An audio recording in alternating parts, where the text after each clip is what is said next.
Ano sira, sir? Nalaglag oh. In the bus. Nalaglag yung battery, compartment.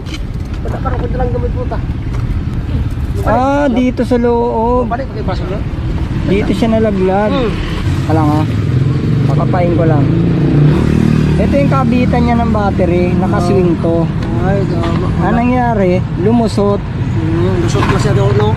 Lumusot dito. Itong tornilyo, lumusot dito. Kukuhanin ko lang yung ano, sir.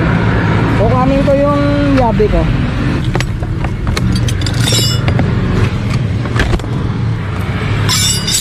Kano biyahe mo?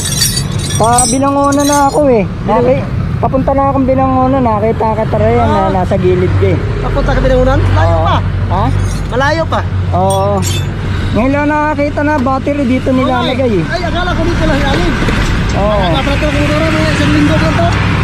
Delikado yung ganito eh. Ay kagaya niya no. Maandar ka, biglang nalaglag. Nalaglag. Dito hinsabit pa na no. Parang nagpino ng gulong ko eh. Kumalso sa gulong? Gumalasor to. Lakas mo ng takbo eh. Gaganong motor ko. Biglang nagpreno. Oo, nagpino dito. Nako, delikado yun. Delikado pinakasunod sa akin eh. Malakas. Anak ko. Buti na lang, walang nakasunod sa likod mo. Yan, hawakan mo ha. Yan pala. Kukuha lang ako ng washer para hindi na siya malaglag. Kasi lumulusot na dito yung ano eh.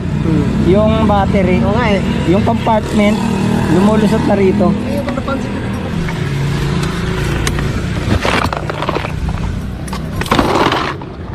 Meron ako ritong washer eh. Ito washer. Para hindi na lumusot yung nut. Oo, karinderyo siya. Ano? Anong motor ba to? Suzuki. Okay, Suzuki. Yung ang labas. Yes sir, ganito ang gawin mo. I-testing mo muna sir, ikot ka muna ng isa. Tingnan natin kung kakalag. Ay! Hindi, boss, hindi ako naniningil sir. Okay na yun. Ang mahalaga, ayos na yung motor mo. Okay na yun sir. Okay na yun sir. Naku, hindi ako tumatanggap ng bayad sir eh. Okay na yun. Testing mo lang muna sir. Para sure tayo na makakauwi ka. Yan, ikot ka lang isa.